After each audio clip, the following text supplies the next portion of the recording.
Welcome back.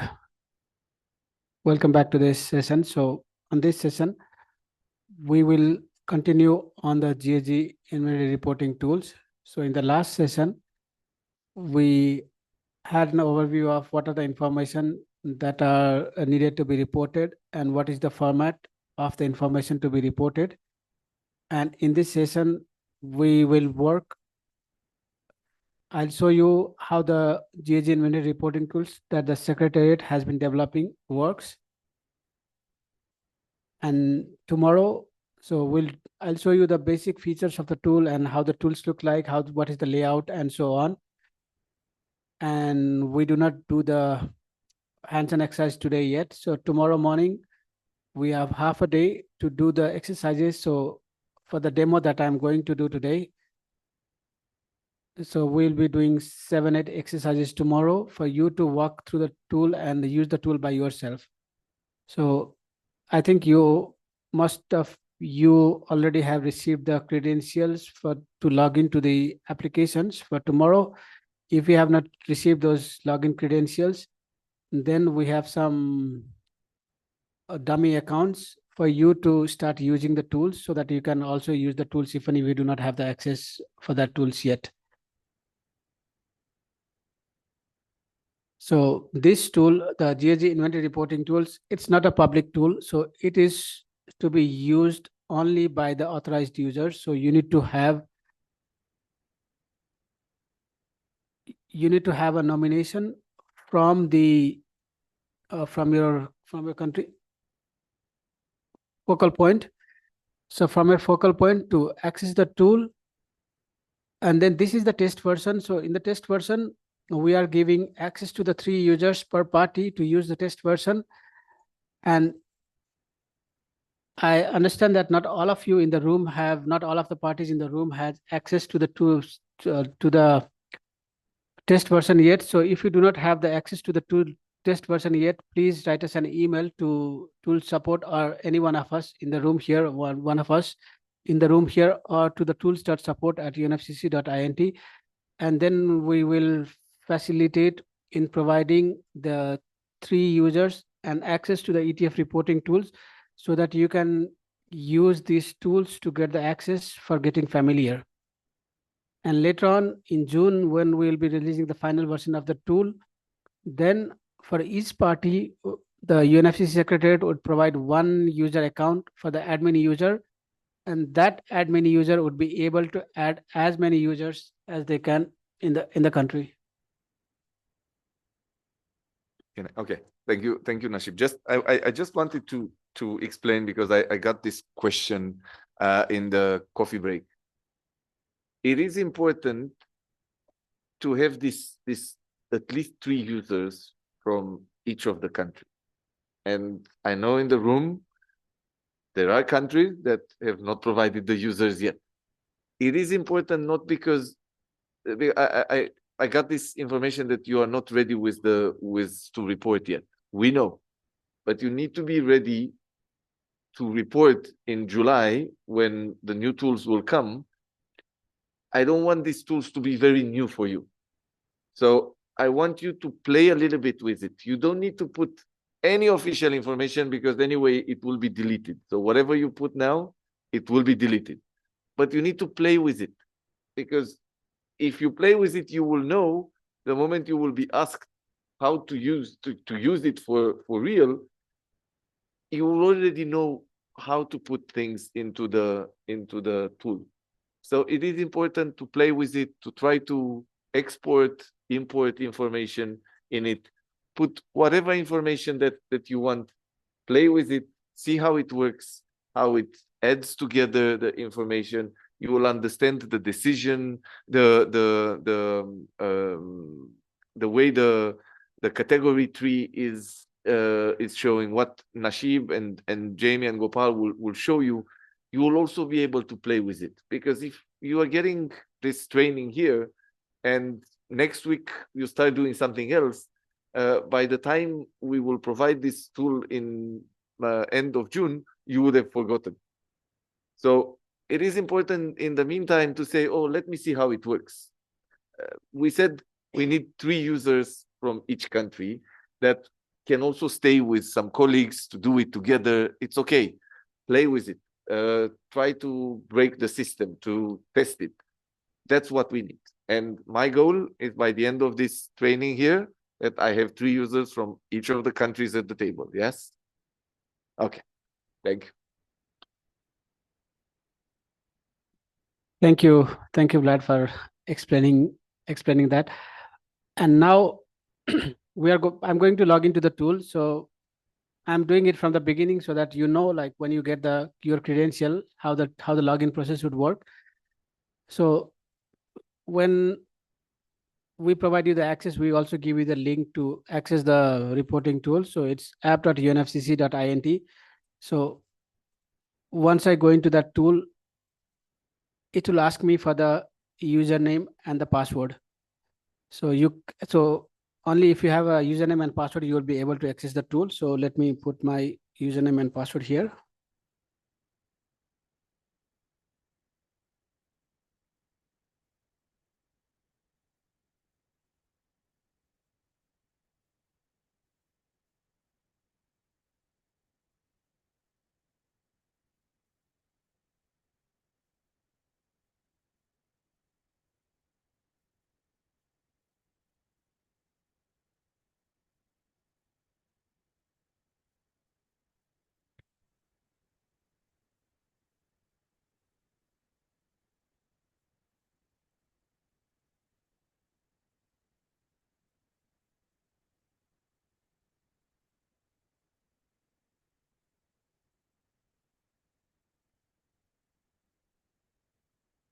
So now I have logged into the tools. So you can see that. So once I provided my credentials, so I'm redirected to this page. So here in this page, you can select one of the 3 reporting tools. The first one is ETF GHG inventory reporting tool. So for which I'm going to do the demo for the next 1 hour. And the other one is ETF progress reporting tool. So my colleague Jamie would do the presentation and the demo and the exercise tomorrow with you. And then the third tool on ETF support for reporting the financial technology and capacity building support provided and received. So my colleague Gopal would be doing the presentation on Friday to get you familiar with this tool. So once I log into the tools, so I can directly select the tool. So I want to go to the ETF GHG inventory reporting tool. So I go into the tool.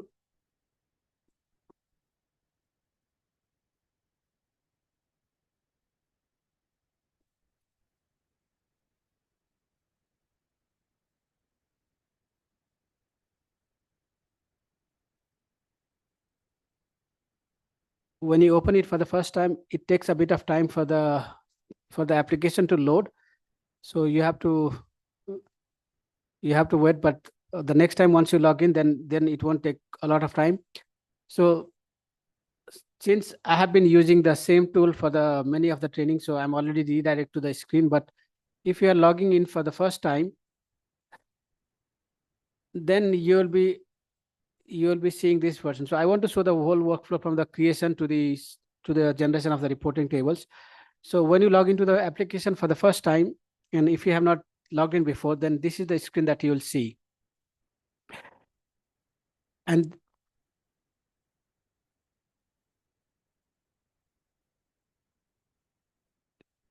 in this screen, you can see that the first step to start working on an inventory is to create an inventory on which you want to work.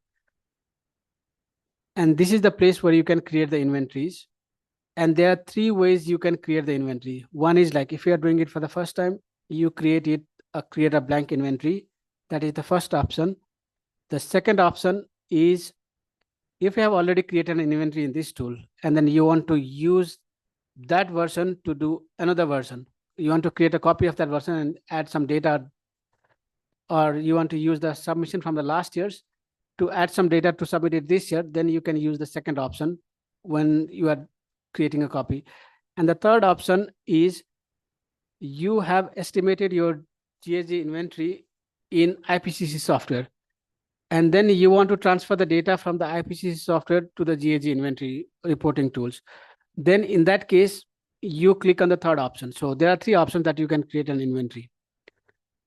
And for the many of the parties that are not using IPC software or any other tools, then the first option will be the default option where you start creating a blank inventory. So here you are creating an inventory blank, but that doesn't mean that you have to start filling the data manually for each of the lines. So once you create an inventory, then you can use Excel or a JSON format to transfer the data. So you can import the data in bulk from Excel to this tool once you create the inventory. So this is where you can create the inventory.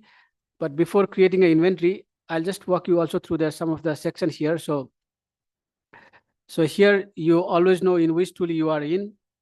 Then the first part is the inventories. So if I click on this inventories, it gives me all of the inventories that have been created in my country. So this is a test country. So my country name is XYZ. So these are the inventories that I have created over the last few weeks. So you can see that each of the inventories, so it shows the year for which submission year you are preparing the inventory. It shows the version name, status, at what stage you are, the version number. I'll come back to on this version. What does this version means? Then when it was created, when it was last updated. So you can create, you can modify some settings and so on. So you can, so in this page, you see all of the inventories. In the data entry page is where maybe 90% of your time you will spend on this data entry tab where you are entering the data in the application. So this is where you will do the data entry, and we'll cover this part extensively later on. And the reporting tables tab is the tab where you can generate the reporting tables, those CRT that are showed to you, those green, orange, blue tables. In this tab, you would be able to generate those reporting tables for you. And then the QAQC tab is where you can do some checks for your inventory, whether the inventory is complete, whether there are some calculation gaps or those things. You can check in this QAQC tab. This feature is not fully developed yet, so we will be implementing this in the future releases. But for now, I'll move back to the creating a version. So when I click on create a version, then let me create a blank inventory by clicking on create blank inventory. So now it is asking me to select the submission year. So here I specify for which submission year I want to create a version. So say, for example, I want to make a submission in 2024. Then I select 2024 as the year. And this is needed because this submission year determines how many years do you have to report in the GHG inventory. So you have to select a submission year for which you are going to report, and that will determine your end year of the time series. And then the other option is to set as a default version. So this application can be used by multiple users within a party. So all of there can be 5, 10, 20 users within a party that they can use and work on the same version at the same time. So it is a multi-user application. And so, but a party may create, say, five version for the 2024. So I want to say, okay, well, I want to try one, then I created another one and another one. So this default version is a flag that would help you to identify, okay, this is the common version. So if I put this default version on, then all the users, so you can only have one default version for one submission year. That means that is a common version as a flag. This default version is a flag that indicates that it's a common version that all the users that are working in a party, and that might later be submitted to UNFCCC so that you know what is the main version that we are working in a country. So let me select that submission that I'm going to create as a default version. So I click on create inventory. So now my inventory is being created. And as you can see here, so the first bar I already explained. In the second bar, it is now saying that the version is XYZ. XYZ is my party ISO code. So if I am from Germany, then the EU would be shown here as a Germany ISO code. Then I am preparing a submission for CRT for the submission of 2024. And the version that I'm preparing is 0.37. So every time you create a version, there would be a unique number for you to identify what is the version. And the status is initiated. That means you have initiated this inventory.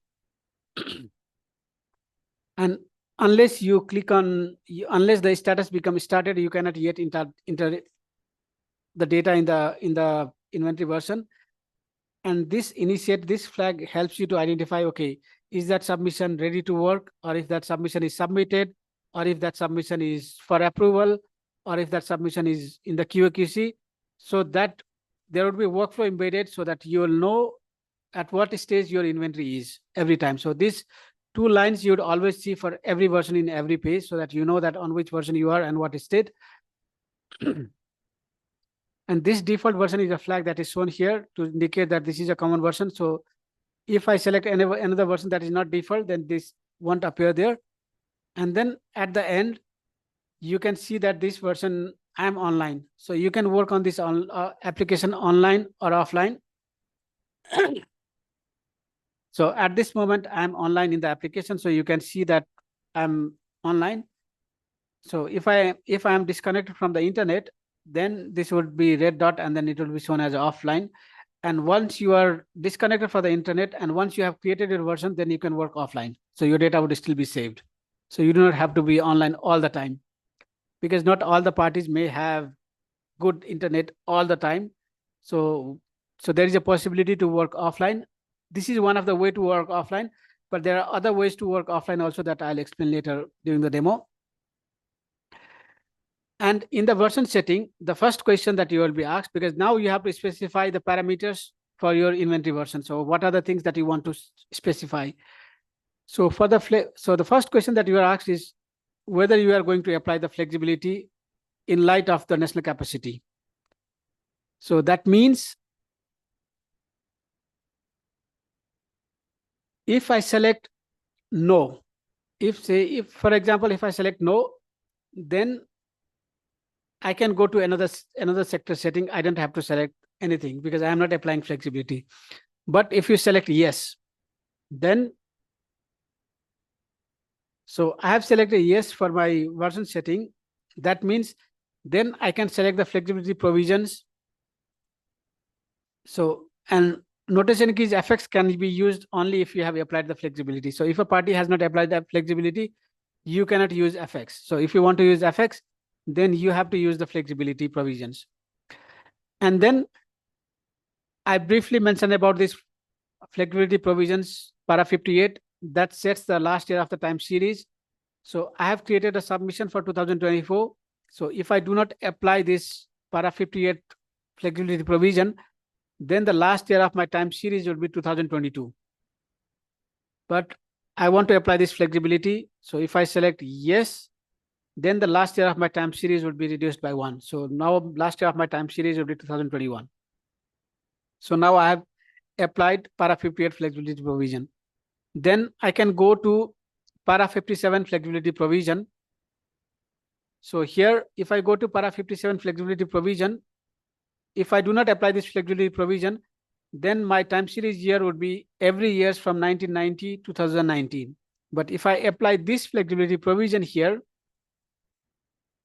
then now I am asked if I want to specify my NDC reference year or NDC reference period, or I do not want to specify NDC reference year or period. So if I select NDC reference year, so yes, I have an NDC reference year, and now I want to specify my NDC reference year. Say, for example, my NDC reference year is 2005. It gives you error message like if you provide a wrong input. So you can say 2005. So now what the tool is doing is that 2005 is now automatically selected. That means I have specified my NDC reference year. So that means I have to report for 2005. And then, so 2005 is one of the year that I want to report, and that you cannot delete. And now I say that, okay, I want to report for 1990. So you can pick the years between 1990 and 2019. So let me select 1990. And then I want to report for 2000. And 2005, I cannot unselect because it is my NDC reference year here. I have specified that. And let me select one more year at 2010.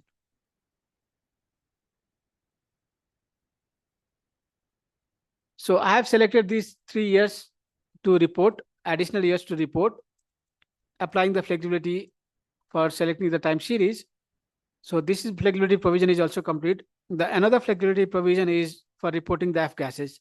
So you cannot apply this flexibility provision, but if you apply these flexibility provisions, then you have to select which is the gas that you want to apply the flexibility. So whether to apply for the all of the HFCs, all of the PFCs, SF6 or NF3.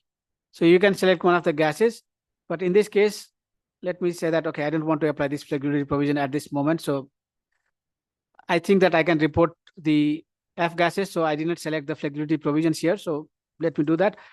And then I go to the next step. So this step is complete now. So I go to the next step. And next step is for the energy settings for the energy sector. So here, specify the calorific value for fuels in category 1A.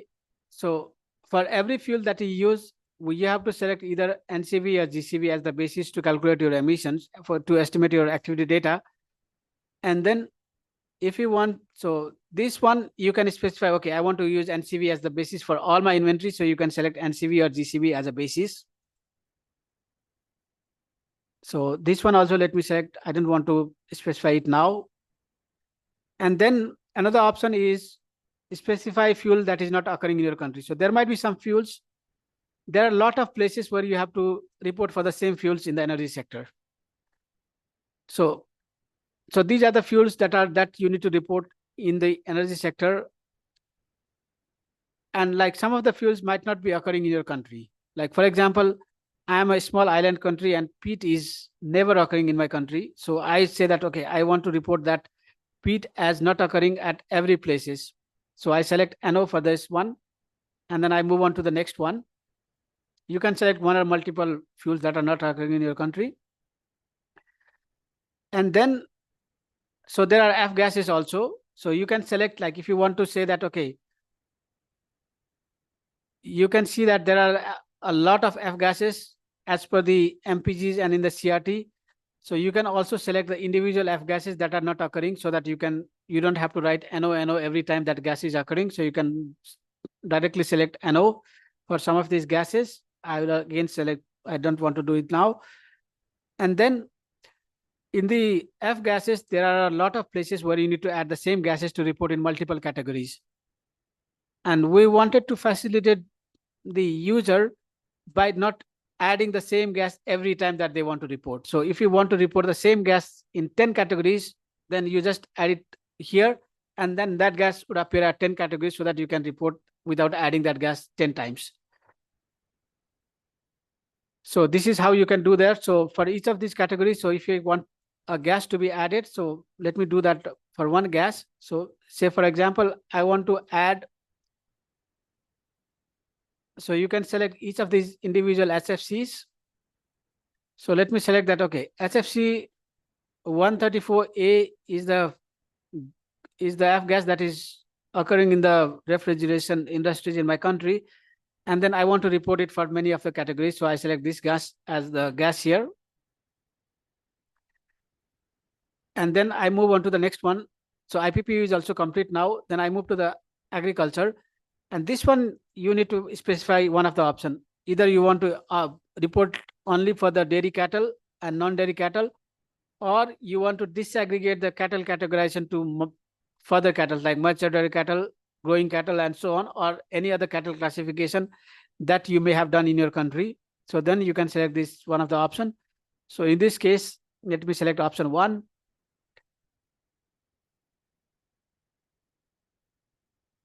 And similarly, you can go for the LULUCF sector. So there are also the approach for the harvest root product, so that you can select. So in this case, let me quickly select one of the approaches. So you can select this version setting. We do not need to go in details here for this version setting, but you have the MPGs allows you to select the version setting for the harvested root product. So I selected here.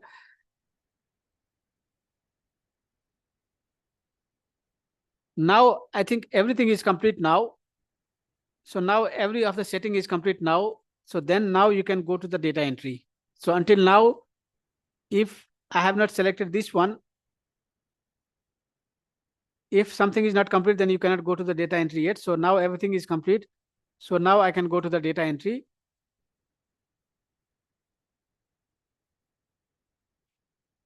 So now my version with all the settings that I've specified saying that, okay, energy for a peat, I'm specifying NO. For IPPU, HFC 134A, I have specified as NO also, and in flexibility, I selected only 5 years to report. So that would be reflected accordingly. So all of those settings are being saved. And then I'm moving into the next step.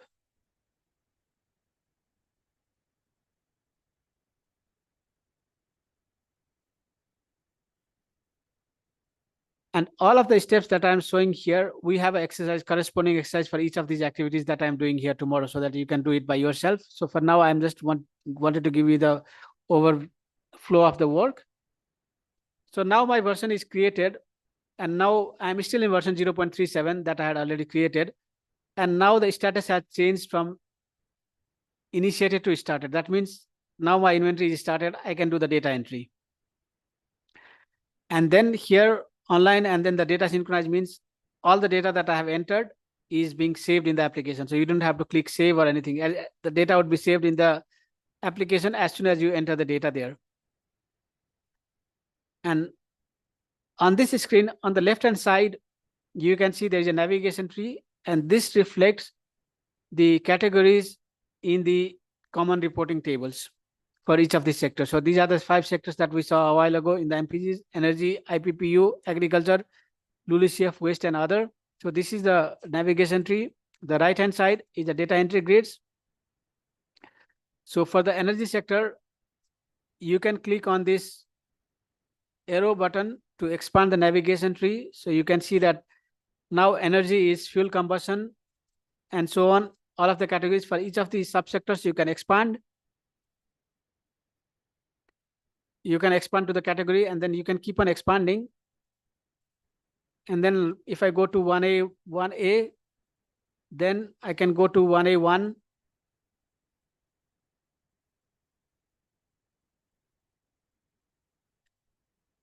And then I can go to 1A, 1B.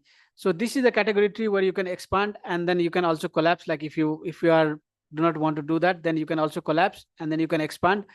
And this, all of these things, 1A, 1A1, 1A1A, 1A1B, these are the categories that corresponds. So if you see these tables here, so these are the categories trees from here. So this is 1A. 1A1 is for energy industries. 1A1A is for public electricity and heat production.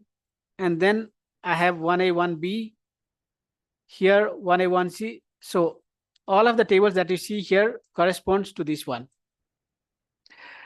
And some of the categories here have the plus sign. That means you can add a categories here.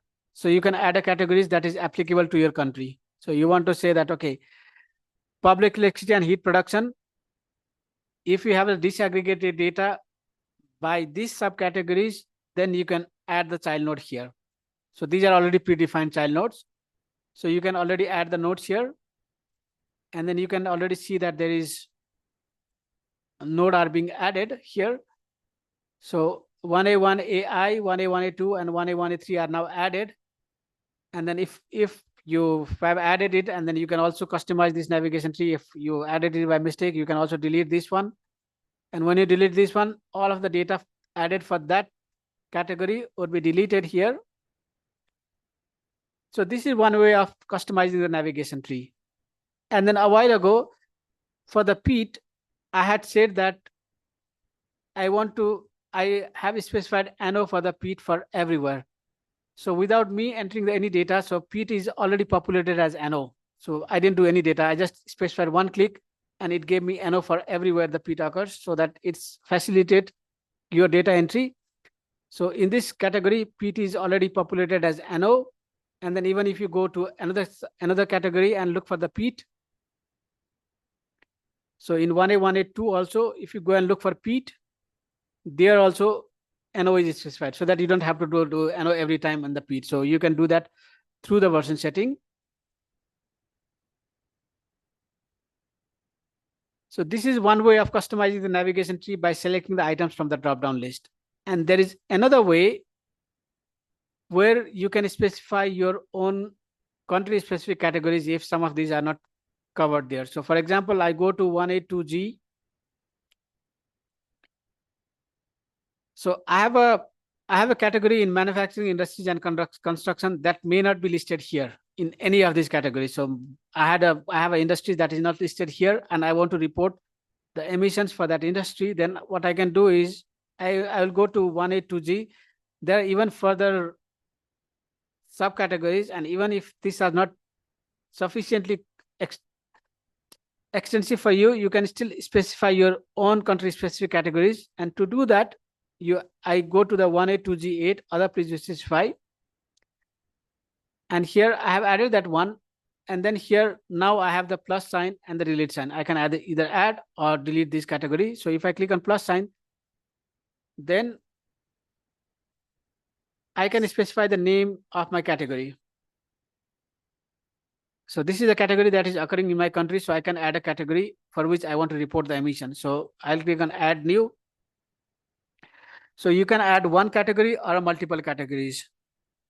So now a new category is added, and then I can report the emissions for the fuels inside that category. So you can select any of the fuels inside that category, and then you can report. And then if you realize that you made a mistake in the category name, you can always go back and then edit the category name by yourself.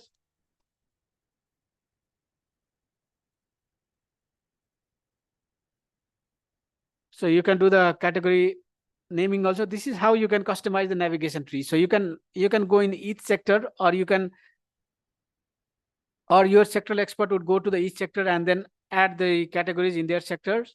And then once that is ready, now my inventory is ready for data entry. And say, for example, I want to do the data entry for liquid fuels in petroleum refining.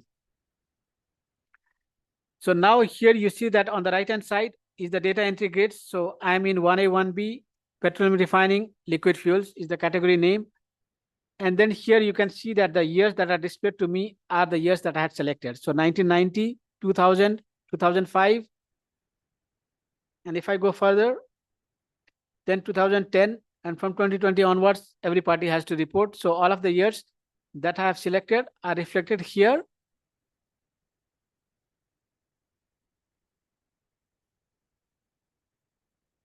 And then if this area is a bit less for you to work, then you can always collapse the navigation tree, and then you have a more space to do the data entry, and you can always use this view to do the data entry. And then here you are always, where you are. So you always have this path of where you are. And then in the reporting tables, you had seen that there was white cells, gray cells, orange and green cells. So similarly here also, so petroleum refining, you had the liquid fuels. So in the petroleum refining, if we go to the liquid fuels, so in the petroleum refining, if you go to the liquid fuels, you were expected to enter the data for the fuel consumption in terajoule, which is the white cells, and then implied emission factor were orange cells. And then on the right-hand side, there are emissions and amount capture are also white cells. So for the liquid fuels, so those are the white cells. And if you go back to the application now, you see that fuel consumption is a white cell. So you can enter the data here. So I enter the data 2000 here for fuel consumption, for liquid fuels, for petroleum refining. And then I have selected the calorific value. So what is the calorific value that I have? So say, for example, I'm using NCV as a basis. And then I selected that NCV.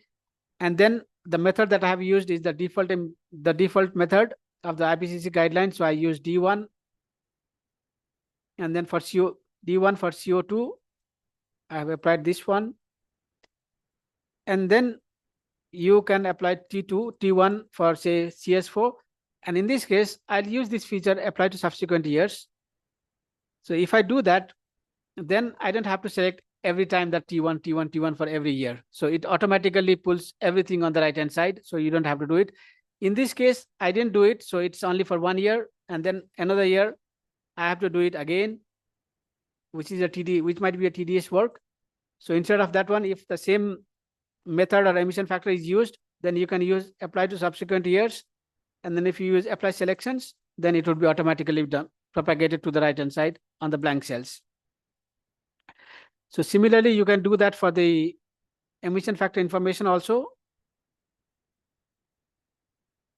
So this is done now. And now you can see here, the next section is the emissions. So I had specified the activity data. So now I'm specifying the emissions. So as soon as I specify the emissions, then my implied emission factor, which is the green cell shares, it's automatically calculated. So it's automatically calculated by the application. And then if I do it here, then this is also calculated now. And then say, for example, liquid fuels for petroleum refining, I have not estimated the emissions. I was not able to estimate the emissions in my country. So I can report it as an E. So if I report it as NE, then as soon as I enter NE, then NE is automatically going to all the years, so that you don't have to report NE every year, like the same information every year. So it's automatically going to every year. And then while you are doing this NE, then if you have not estimated the emission, there is no point of specifying the method and the emission factor information.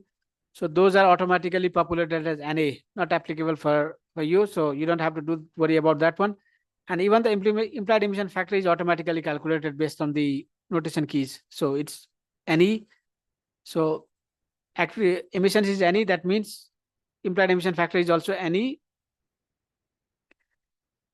And then here in the amount captured, so amount captured is expected to be a negative number as per the reporting guidelines. So if I report a positive number here, then I'm getting an error message saying that, okay, I'm not able, this data is not being saved. But as soon as I enter the negative number here, so it is saying that only negative excluding 0 is expected here. So if I enter a negative number now,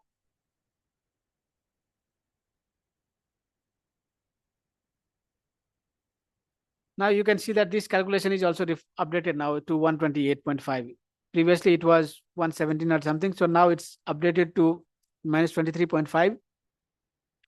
So this is how you can do the data entry. So you only enter the information in white cells, and in gray cells, I cannot add any information here. So this cell is non-editable. So these are the gray cells in the reporting tables also, and here also there are gray cells. And the documentation box, if you want to write some explanation that, okay, you can say that calculation, you can put a reference calculation is in section 2.3 of NID. So if you put this as a reference, so how the calculation is there, then this one is, you can put that kind of information. And this one here also, if I do this apply to subsequent years, then it works in the documentation box also. So if you want to replicate the same information here. And then another feature in this one is, if, for example, like for some of the years, if you have the same activity data, then you can also do this kind of a function of Excel kind of a feature, the drag and drop. So I can also do this thing, and then I can also copy from, so I can also copy from this cell and then paste it on this cell. So you can also do these kind of Excel operations of thing in the Excel. And for the notation keys NE, in the CRT tables, you need to explain why you have used NE, why you have used NE. So to do that, you can go to the comment section and then you write an explanation. So you can write a party comment that you want to, that would be reflected in the reporting tables, or a party comment if you want to share a comment within a user within your party, or a user comment if you want to put some reminder for yourself, say that, okay, I want to check this number later. And this notation keys is applied for this category and for this fuel. And then here,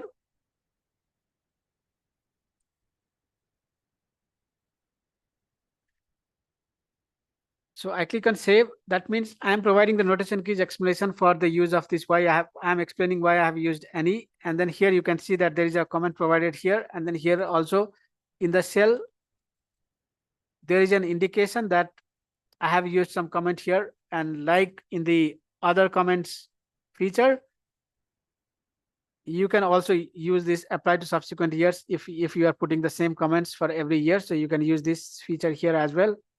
That might save you some time to put the same comment in every cell. So this also works here. So now I have finished providing the data for liquid fuels.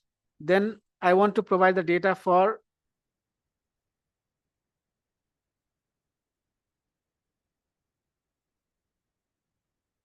solid fuels. So I can do the same thing for the solid fuels. I won't go into the detail. I'll just put some random data here.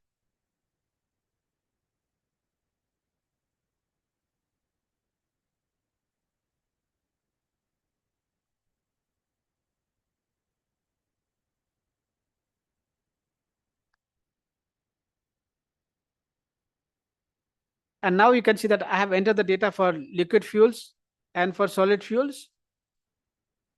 And if I go to 1A, 1B, my data from liquid fuels and solid fuels are now aggregated. So 2000 was the data for the liquid fuels, and 3456 was the data for solid fuel consumptions. So these are now aggregated, including the data with the NO. And here also, all of this information are aggregated, both for emissions and for activity data. So this is how all of these calculations are happening. You just enter the data in few white cells, and the calculation is already happening on the background in the application. So calculation is being done by the application for you to fill those orange and the green cells. So this is how you can do the data entry, one way of doing the data entry directly in the application. But there might, so a country may have a case where you may not have the data to report in these subcategories. So for the manufacture of solid fuels and other energy industries, you might not have the disaggregated data to report at the manufacturing of solid fuels, oil and gas extraction, other industries, and so on. So you might not have the data at the disaggregated level. So, and then you want to report the data only at the level of 1A, 1C. So in that case, I do not add any of these child nodes here. Then in that case, I will be able to directly edit the data here at this level. So you can see here that even it's a green cell, I didn't add anything here below here. So now I'm able to directly edit the data here. And as soon as you do that, the cell color changes from green to brown, indicating that there was some calculation happening, but you didn't put the disaggregated data. So now you have overwritten the data at the higher level. So that cell has a different color. And this color is only for the application so that you can track which are the cells where you have overwritten the values. This will not be reflected in the reporting tables. Reporting tables should look like all the colors in the aggregate reporting tables. But this is just an indication for the user to know which cells that they have overwritten. And in the public electricity and heat production, I had added some notes below it. So here I cannot edit the data because here the data is expected to be added from these two lines. And if so here right now, I'm not able to do any data entry. So this cell is locked for me to enter the data. But if I delete this one, and then also delete this one, so now 1A, it doesn't have any child nodes. So again, in this case also, I added those nodes, but I realized that, oh, I do not have the disaggregated data to report for those subcategories. Then I deleted those nodes. And now I can go to this node again, and then now I'm able to do the data entry here. So the tool allows you to report the data at the aggregated and the disaggregated level. And then if you want to use the notation key C, you can use the notation key C here also. So here also C is already populated. So C is one of the notation keys. And if I want to use, say, for example, one of the non-recognized notation keys, RT as a reporting notation keys, it won't allow me to save the RT because that is not a valid notation keys. So you can only enter one of the 6 notation keys. So the tool already do these kind of a checks for you so that you have less chances of doing the error while putting the data there. So this is how you can customize the navigation tree and add the data in the data entry grids. And all of the application that I have done, I did it directly in the application. But this might be a very tedious process to go into the each cell and enter the data for every of these categories in the category tree. So there is another way of doing the data entry, which is through Excel. As many of this tool is about reporting the data, and many of us are familiar with working with Excel to do the data entry and to do the data manipulation in the Excel. So to do that, we are working on 1A, 1B. So I'll continue with this example of 1A, 1B. So in this one, I have an option here to export the option to export only this, what I've seen in the screen in Excel, or this grid and its subgrids, meaning 1A, 1B, and all of these dependent that you can see is connected by these lines. So I can export only this 1A, 1B or 1A, 1B and any of these child nodes. So if I do that,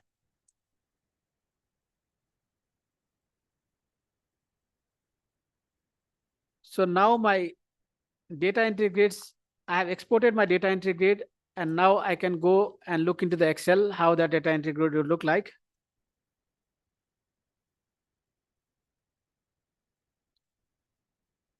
So we're working on the liquid fuels.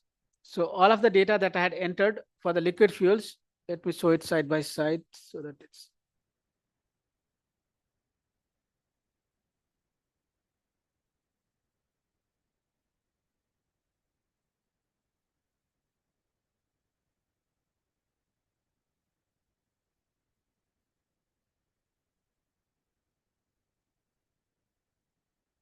So for the liquid fuels, we had entered this 2000 in the application. So this was the data in the application, and this is what I had exported in the Excel. So here you can see that all of these data that I have entered here are reflected here. And then all of this calculation and documentation box is also reflected here. So all of this information is reflected here. So I had done the data entry for liquid fuels and solid fuels, which was there. But gaseous fuels, I didn't do any data entry in application. So now I want to do the data entry for that gaseous fuel in the Excel. So I want to specify GCV. And then for the emissions, I want to write this one, then here an A.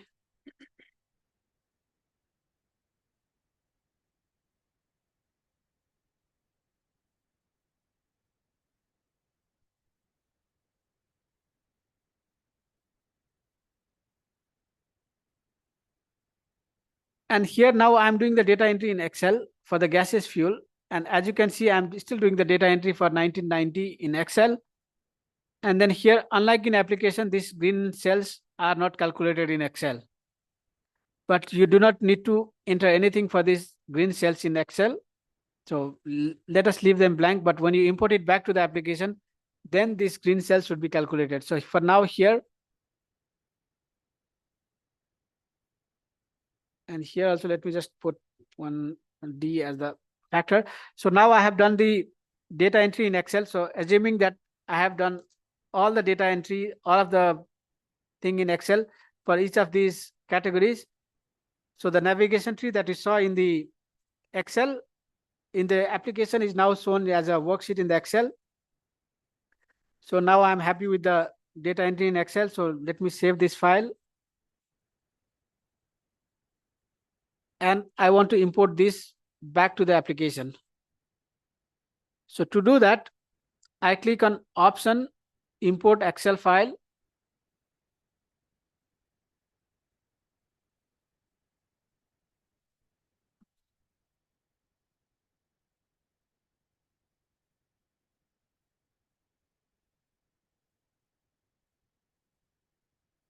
So now I have imported the Excel file, and then you can always see there is a log file that would be generated every time you see, so that you always know what the data is what data is imported or what data is not imported. So you can open this Excel file. I think it's a very difficult to read, but you can see here that each of these lines, it is saying me that, okay, if the value is imported or if the value is not imported. So I have this log file that I will get every time. value is imported, and then you can already go and see. So this data is not saved in the application yet, so I'm still in the preview mode. So I can go to the application and then look for the data for the gaseous fuel. So here, so this was the data that I had entered in Excel that I imported back to the application, and now you can see that the data is imported back to the application. And if I'm happy that the data is imported, then I can click on save. So then now the data is being updated. So now it's saying me that data is saved successfully. And it is also showing me that data is synchronized now. So now all the gaseous fuel that I have entered is kind of imported here. And then you can see here that I had a negative number there. So that negative number was not imported because you are expected to provide the positive number. So the wrong numbers will not be imported back to the application. And then the implied emission factor is already calculated. So it was not calculated in Excel, but you can import it back. It will be calculated when you import it back to the application. So Excel is another way of doing the data entry. For you to do the bulk data entry, Excel is one of the ways. And then you can export each of the categories in the navigation tree by itself, or you can also do everything in Excel. So to do that, you can go to the option and then you can export all data entry grid as Excel. That means everything, all of the categories that you have in the navigation tree would be exported to the Excel, and that would be somewhere around 2000 worksheets. So when you are working, it is better to use smaller sets of Excel files so that you can do data entry in a smaller chunks.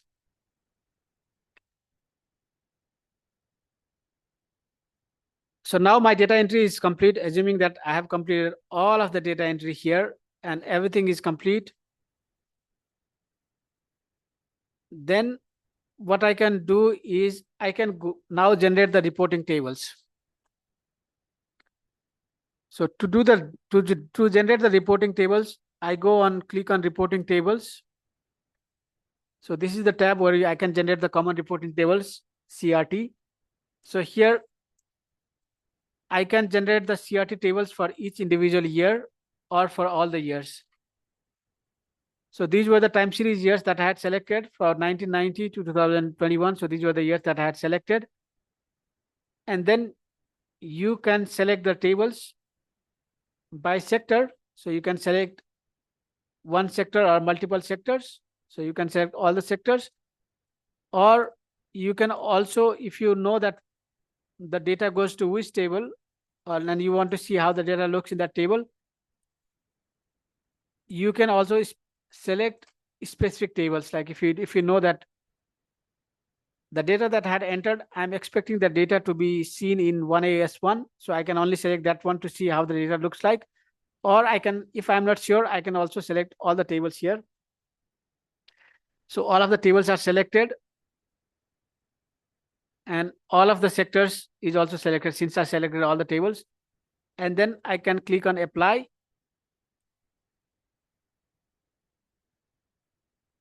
So now the reporting tables for all of the years that I have selected is being generated. So you can either download them as a zip file containing all of the 6 years, or you can also select each of these years to download a separate file. So in this case, let me download them as a zip file.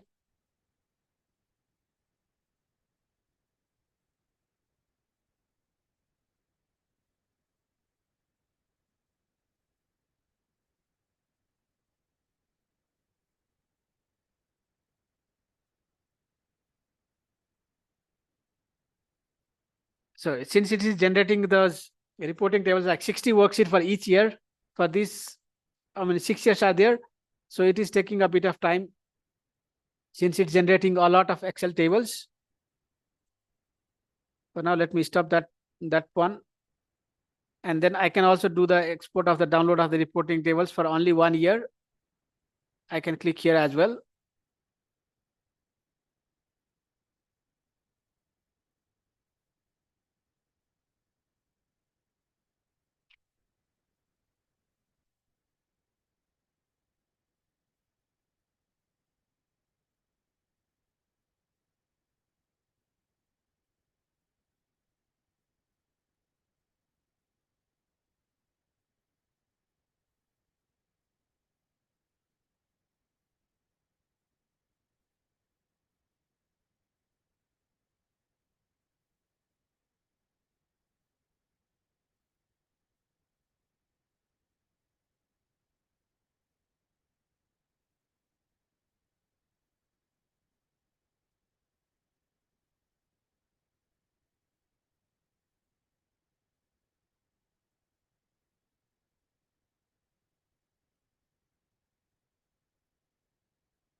So I have all of these 6 years, but I want to only download the reporting tables for 1 year. So I'm just clicking on 1 year.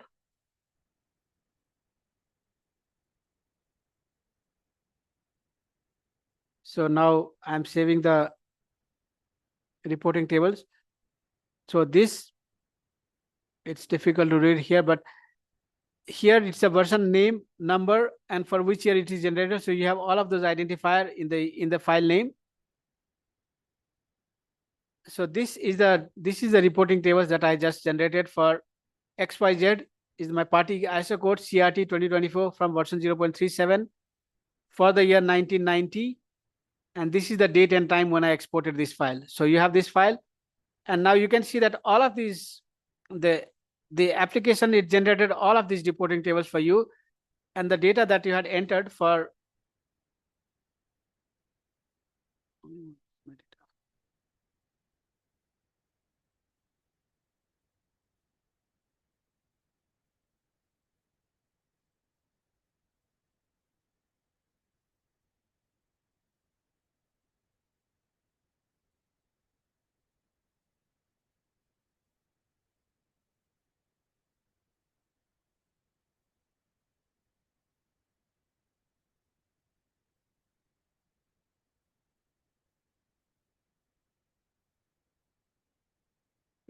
before going to do the uh, showing you the reporting tables, I just wanted to show you the interoperability also, so that we can see the reporting tables all together at once. So the first way was direct data entry, the second way was Excel, and the third way is you import the data from the IPC software using the JSON file. So I'm not going to use the JSON file IPC software here, but I have a JSON file that was generated from the IPC software that I have already downloaded before this session. So now I want to import that file to the application. So to do that,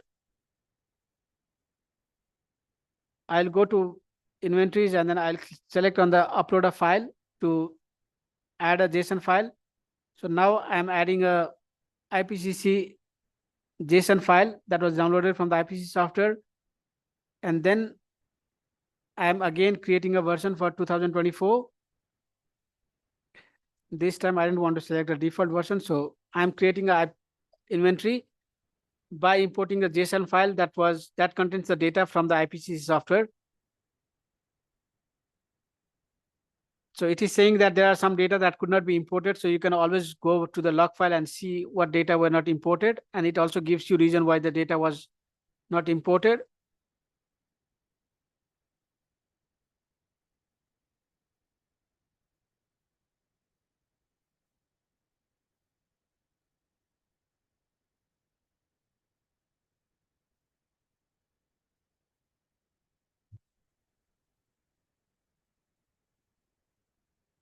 And now my version is 0. Previously I was working on 0.3637, and now 0.3 new version is created now. And I can also select the flexibility provision if I want. So in this case, to speed up the process, I'll select no, and then I go on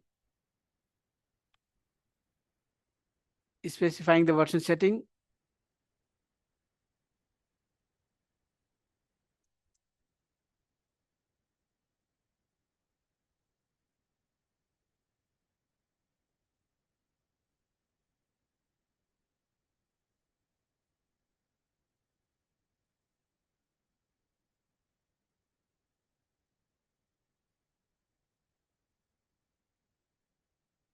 So a new version is being created by specifying this setting from the IPCC JSON file. So I'm not doing any data entry, but as soon as this setting is finished, you will see the data already being imported back to the application from the IPCC software.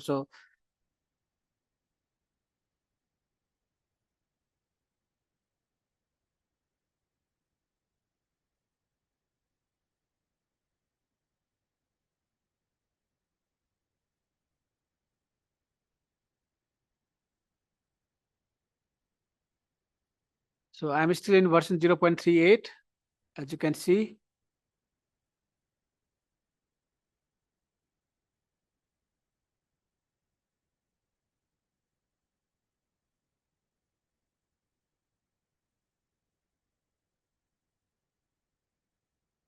And now when I go and navigate in the navigation tree, so you can see here that if I go to the petroleum refining and the nodes that I was working, so in the IPCC software, I had entered data in this line.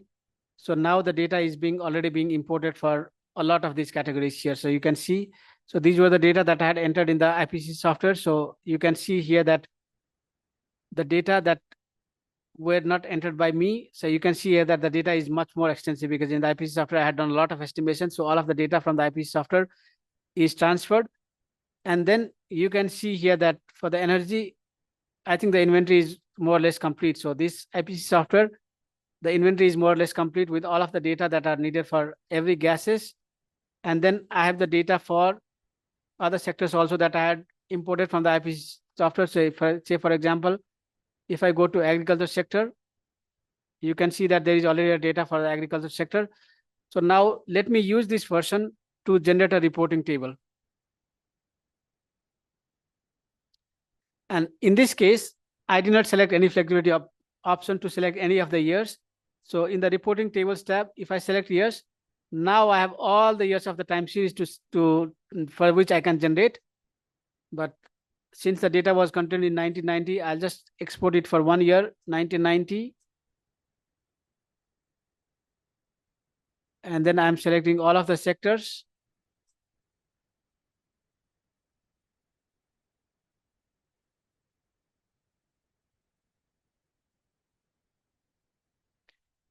So I'm just generating for 1 year, so that it doesn't make sense to have a zip file. So it's only one file that is shown here.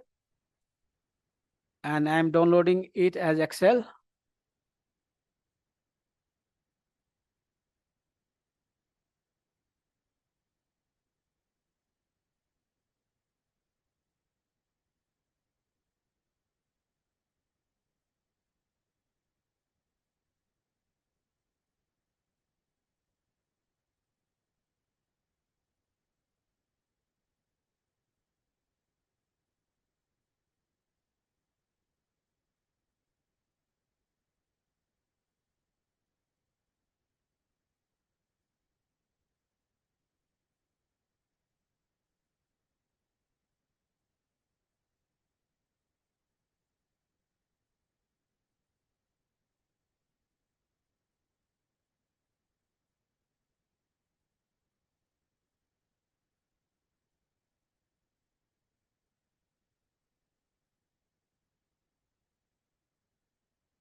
This browser was not responding to me. So let me quickly switch to another browser. Okay, now I have for the version 0.38. Now I have the reporting tables. So I just downloaded the reporting tables for version 0.38. So let me open that file. So this is the reporting tables for version 0.38. And as you can see here that now my reporting tables is all filled with the data from that I imported from the IPCC software. So I can do my estimation in the IPCC software. And now you can see here that all of the data that I had entered for liquid fuels were 56,000 from the IPCC software that was transferred. And then you can see here that this data is transferred. And then you can see that there was a data in almost all of the sectors from the IPCC transfer from the IPCC software. So you can see here that all of these tables, like you can see, there's a lot of these tables already have a data. I didn't have any data for the IPPU sector, but in agriculture sector, I had the data. So you can see here that the data is being imported for all of the sectors. So the tools helps you to generate these reporting tables based on the data that you enter in the GHG inventory reporting tool. And these reporting tools will later be submitted to the UNFCCC. So this is how the tools helps you to report the GHG data to UNFCCC. So I think with that one, I covered more or less the basic walkthrough of the application today. So, but for tomorrow, we'll even go deeper into this tool, and then you will all have access to this tool. and then we can do some exercises together. So there are around 6-7 exercises that we'll be doing together.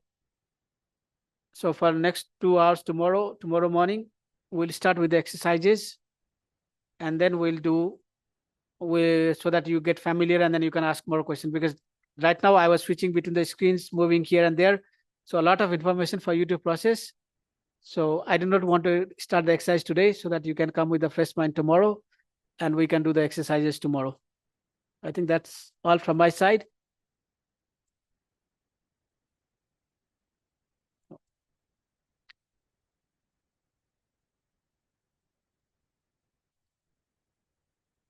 And if there are any questions on the tool, that I'm happy to take those questions as well. Пожалуйста, Казахстан, да? Вопрос? Я вот хотела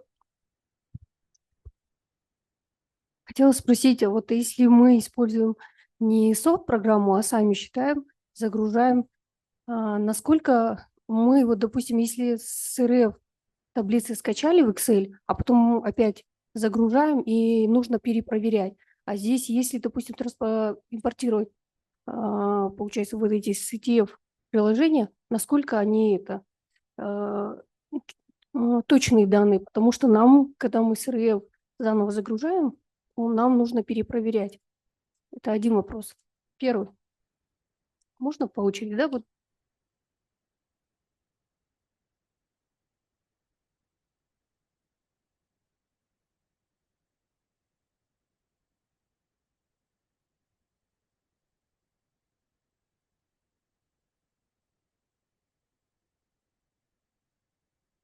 Yeah, thank you for the question. So if you, so there are two sets of Excel files. The one Excel file that you see here, so the Excel file that you see here with this format, that I showed you a while ago, these are the output tables. So these are the official tables that are submitted to UNFC. So these are just for reporting, not for entering any data. So here, these are just output tables. But if you want to enter the data, then you have this another Excel file that I showed to you a while ago, this Excel file where you enter the data, and then you can copy the data into this Excel file from your national system or any other means, and then you can import them back to the tools. So this is how you can import the data to the tool. And then if you have been using the CRF reporter from the past for reporting the GHG inventories, then we have tried to maintain the look and feel of these Excel files comparable to the CRF, but it's not 100% one-to-one mapping, because there are a lot of categories that were that had changed or updated compared to the CRF. So we cannot do the 100% transfer of the data, since there are some categories that are located somewhere else, or some categories are broken down into subcategories. So for that reason, we cannot do one-to-one mapping from the CRF reporter, but the file format is the same. So you can copy the data from that Excel file to this file for the categories that are common, and then import it back to the application for you to import the data.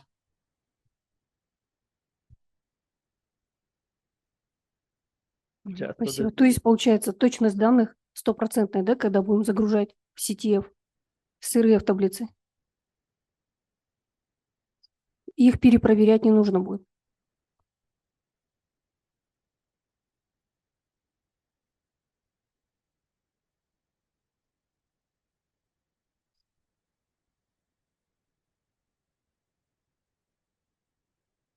I cannot directly answer that question. Like if you have to recheck, it depends on what kind of data or at what place or what kind of data. So that depends on the country. But the data that you have reported for one categories, if you are importing the data to the same categories in the CRT, then the data should be same. So we are not expecting any data changes or anything, because this through the Excel, you can only copy the data. The application only reads the data from the Excel file.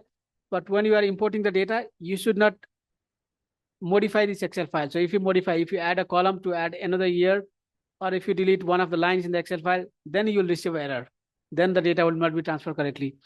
So the key thing is that you should only add the data in this Excel file, not delete any. So say for example, oh, I realized that I want to add the data for 2015, and then you started adding a column between 2010 and 2020 as a 2015, and then you want to import it back to the application. That doesn't work.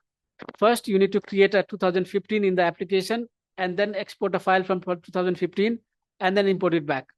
So there are ways where you'll receive the error, but if you have not changed the integrity of the Excel file, then I don't think there would be an error. But if you identify such instances, since it is still a test version, so if you have used the tool and then identify those instances, we'll be happy to receive the feedback so that we can fix them before the final release. But if you have any more specific question, then I'm happy to take it offline and then explain the cases to you.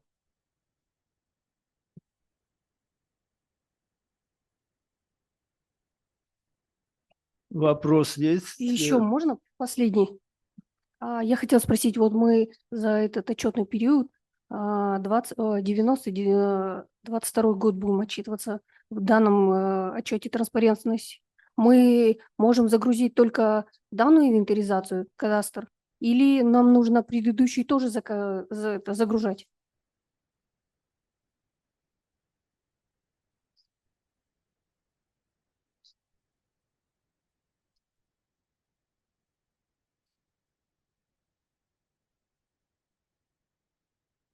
So if you are reporting the data for 2024, if you are making your GHG inventory submission in 2024, then if you are not applying flexibility, then the data has to be reported for 1990 to 2022, all the years from 1990 to 2022.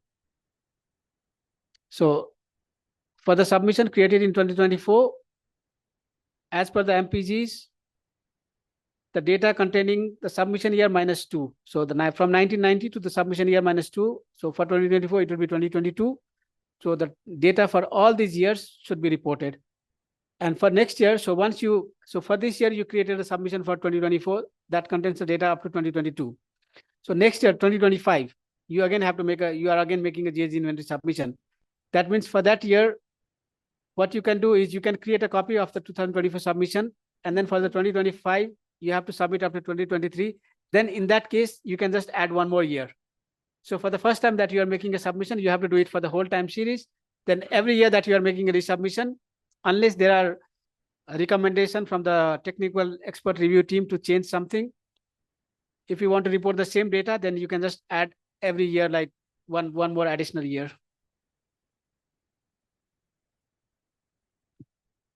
Спасибо. У меня такой вопрос и потом комментарий. Я правильно понял, что страна должна заполнить сюда все данные с 90-го года?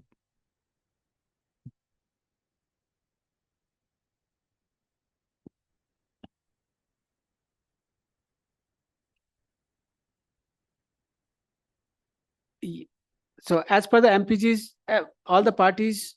Yes or no, just. I have to explain a bit. Yes and no, both. Yes. Yes, if you are not applying flexibility, but if you are applying flexibility, then you can select the years between 1990 to 2019. So if you are not applying any flexibility, then you have to report from 1990 to submission year -2. But if you are applying flexibility for the annual time series, that is para 57 of the MPGs, then in that case, you can select the years between 1990 to 2019. So you can only select few years that you want to report between 1990 to 2019. Second question, maybe not question, but comment. Мы в Кыргызстане используем для инвентаризации software IPCC. Вы сказали, что последняя версия дает возможность и экспортирует все данные из этого софта сразу вот сюда. Я правильно понял?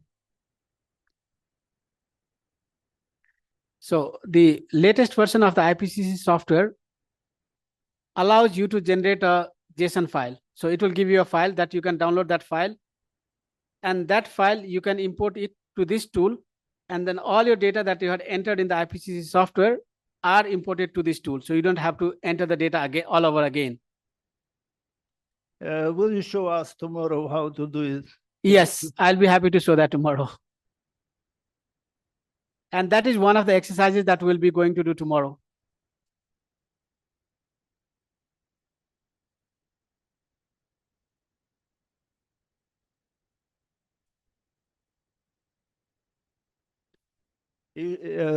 One more question. Еще вопрос. Если мы будем делать инвентаризацию, как мы видим сейчас, вот некоторые названия категорий, они звучат по-другому в CRT, чем в категориях IPCC. Вы сказали, там надо через вот этот child node добавлять их. Мы должны обязательно все дополнить, которые там есть в этом выпадающем окне, или использовать только те, которые у нас есть? So these categories are agreed by the parties in the MPG. So parties are expected to report in those categories, but there are certain flexibilities in the categories that the parties can provide the aggregated or disaggregated data. So in the aggregate CRT, if you see like some of the categories have the drop-down list, that means that parties can select the items from the drop-down list, or they cannot select anything from the drop-down list and then directly report it in the categories above. So that is the flexibility that is there in the tool as well, which I showed to you in the demo, and tomorrow we'll also do the exercise for that one. So you have that possibility. And then to come back to another question, like there are some categories that are different in the IPCC software and in the CRT reporting tools. So there are some categories that are differently named, and the Secretariat has published a document that maps all of the categories from the IPCC software to the CRT. So there is a one-to-one mapping to explain to the parties. So that was also one of the mandate that we received from parties to publish that mapping, and I can share that link to you later.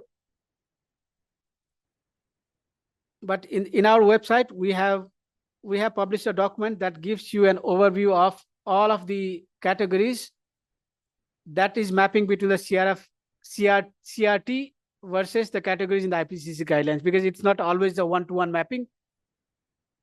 Most of the categories are one-to-one mapping, but there are some categories that are not one-to-one mapping. For that one, we have published a document so that parties can always refer to that document to see where that categories, where the information for that category goes. So you can see here that we have published this document on our website. So you can see here that in the CRT, so one column is for the CRT and another column is for the 2006 IPCC guidelines.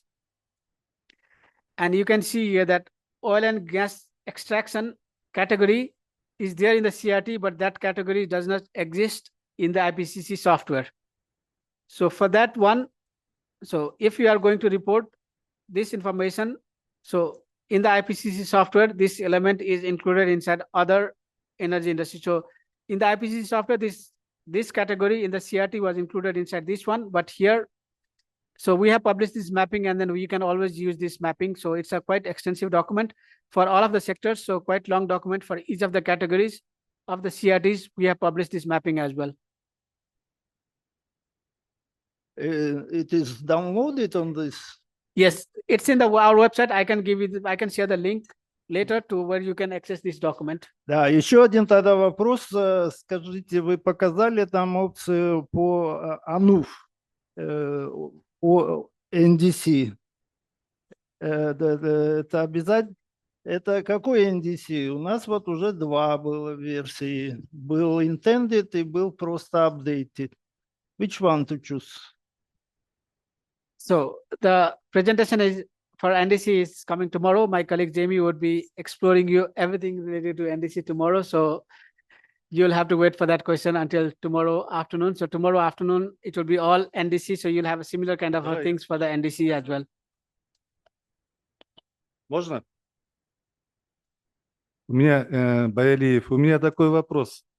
Мы скачиваем последнюю версию 5 апреля 2024 года софтвера МГИ.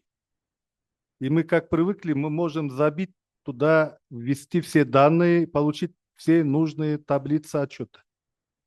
Если мы будем с 90-го года по сегодняшний год, каждый год будем заполнять и не будем использовать вот этот гибкость, что там гибкость? Если мы не будем использовать, тогда нам зачем вот этот CRT? Он же никакой роли не играет. Это лишняя работа, лишнее заполнение данных.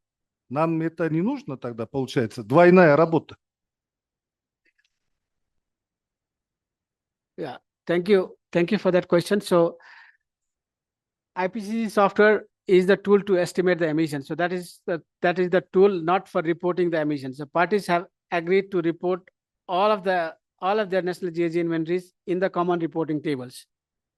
So that is the format to be reported. IPCC software helps you to estimate your GHG emissions, and then you have to report in the format of the CRT your GHG emissions. So that is the reason why we have facilitated that interoperability between the IPCC software and the GHG inventory reporting tools, so that you do not have to enter the data two times, once in the IPCC software and once in the GHG inventory reporting tools. So you estimate in the IPCC software all of your GHG inventory, then you just transfer the data through that JSON file and then import it, and then generate the CRT and then submit it to the UNFCCC secretariat. So that is the whole of the workflow. And then I think I had shown that in my slide. So in the previous slide, so this is what you need to submit. So this is what CRT is in this format. You need to submit. Parties need to submit in this format, and then so IPCC software does this work. So it helps you to estimate the submission. But to have IPCC software does not generate these kind of a CRT tables. So you have to go through the reporting tables to generate those CRT for the submission. Last version do possess this UNFCCC CRT export to UNFCCC CRT tables. Such options exist. We downloaded last version and found this. But we never use it, as you can imagine. In the IPCC software, so thank you. I think it's a good observation. In the IPCC software, you would be able to see these reporting tables to see, like, because the user need to know from where the data that you have entered in the IPCC software, where the data would go. So in the IPCC software, you would be able to see where the data goes, but IPCC software only visualize that table. So you are not able to download that CRT. You can only see that CRT in the IPCC software, and you cannot generate the CRT. It's just for the user to facilitate so that they can see where the data that they have entered in the IPCC software goes in the CRT. So it's just to see, for the user to know where the data is going before transferring the data. So IPCC software does the visualization but does not generate the CRT. Если я правильно понял, мне действительности где-то я смутно понял, да, но я так понял, что трудоемкость работ вырастает в 2 раза, и оплата тоже.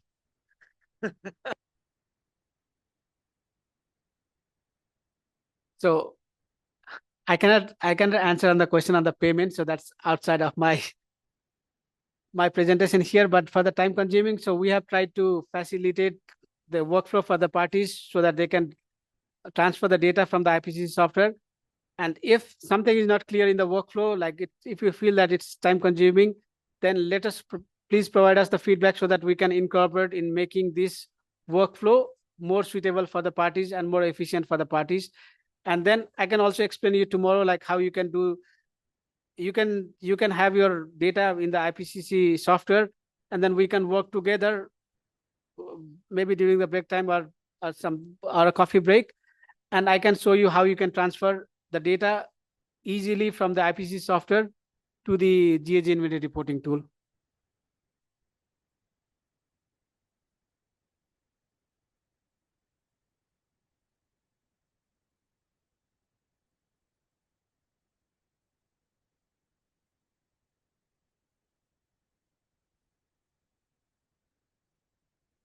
Еще вопросы, если есть? Коллеги? Да, пожалуйста. Так, JSON работает с версией 2.5.4 или нет?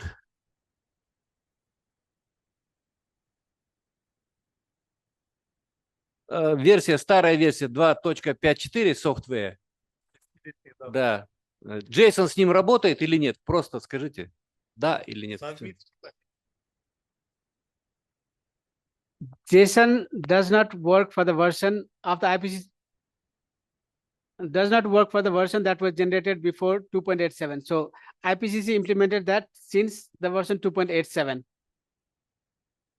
So 2.87, 2.91 is the latest version that has all the sections implemented, and IPCC is still developing these their IPCC software to enable transfer of all of the data. So that is still a work in progress.